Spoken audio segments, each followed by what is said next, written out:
Bir күні Мұса Алла тағалаға: «Я Алла, маған пайғамбарлық берерде қай ісімді көбірек ұнаттың?» деп сұрады. Ұлық Алла: «Мұса, сен Шұғайып пайғамбардың қойын баққаныңда ішінде бір көтерем қой бар еді. Үнемі үйірден бөлініп қала беретін. Сен сол қойға сабырмен қарап, оны ұрып соқпайтынсың. Сенен басқалары ол көтерем қойды боқтап, боралап, қамшының астына алатын, ұрып теуіп жүгіруге мәжбүрлейтін. Сен қой екеш қойға да рахым қылдың. Егер сол қойды тепкеніңде сені пайғамбарлықтан да, патшалықтан да, құт берекеден де мақрұм қалдырар едім» депті.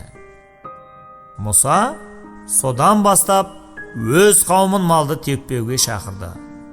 Малды тепсең ырыс қашат деген түсінік сол кезден пайда болыпты деседі.